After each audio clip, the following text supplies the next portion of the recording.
quebrei o pé. E agora, José? Pois é.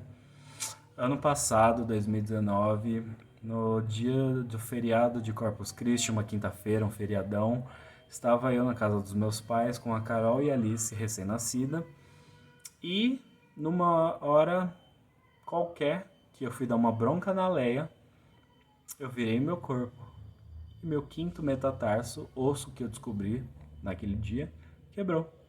Simples assim.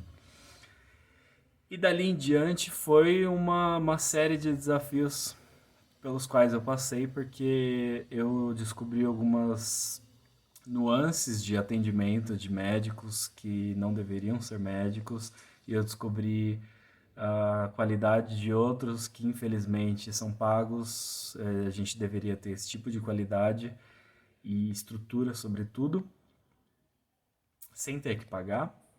Na verdade, a gente paga, né? Como a gente precisa lembrar de vez em quando e precisa lembrar alguns ou todos os políticos, mas foi uma época na qual eu passei por alguns desafios, porque justamente por conta do meu peso, eu tive a primeira semana de engessamento, que na verdade não foi um gesso, foi uma tala com gesso, porque o médico disse que eu não tinha nada, ele tirou raio-x e não viu nada. E aí o segundo médico, que também disse que eu não tinha nada, até que eu tive que voltar na mesma noite para, entre aspas, brigar com ele. E ele realmente pediu um outro raio-x, finalmente pediu um outro raio-x e viu que seu pé tá quebrado, amigo. Amigo, seu pé tá quebrado. Pois é, não como esquecer essa frase.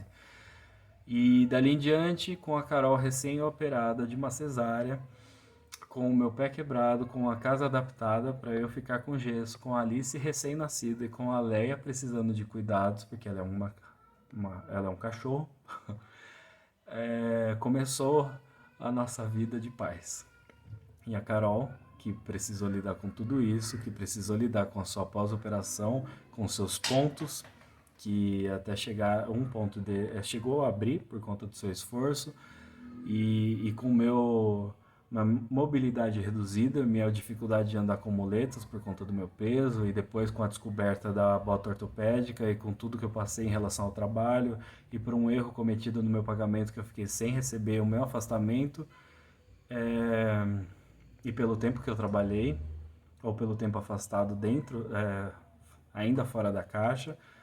Então tudo isso se transformou em um gigantesco texto, que é a forma com a qual eu lido com algumas situações que eu vivi. E é um texto que fala bastante sobre esse atendimento do SUS, sobre a falta de qualidade do atendimento de alguns médicos e sobre a falta de estrutura que tantos profissionais que trabalham na área da saúde têm, sobretudo pública, e que tempos agora estamos vivendo, né, para saber disso, e que eu acho válido dizer para quem merece reconhecimento e para quem merece ser escrachado. E da mesma forma, eu acho que vale a pena também ler, porque nesse texto eu falo bastante sobre os cuidados que a Carol teve comigo, com a Alice, que nos seus 2 primeiros meses, que foi justamente o tempo que eu fiquei com a mobilidade reduzida, ela só dormia entre 4 e 5 horas da manhã, então a gente virava a noite com ela berrando, né, de choro, e que a gente ainda não sabia direito o que fazer, e com a ajuda dos nossos pais, que foi fundamental para a gente se locomover, para a gente conseguir sobreviver nesse tempo, e com o preconceito das pessoas em relação a Carol, que como empreendedora e profissional autônoma não conseguiu trabalhar porque estava cuidando de mim, da Alice, da casa e da Leia, e quando precisou, muita gente se perguntava: mas você já vai trabalhar? Mas você acabou de ganhar um neném? Como se ela não tivesse a capacidade de ser mãe e trabalhar ao mesmo tempo. Então, infelizmente, a gente passou por esse período entre junho e agosto de 2019, que através desse vídeo e através do texto que está aqui na descrição eu compartilho com você. E é isso. Tenha uma boa leitura.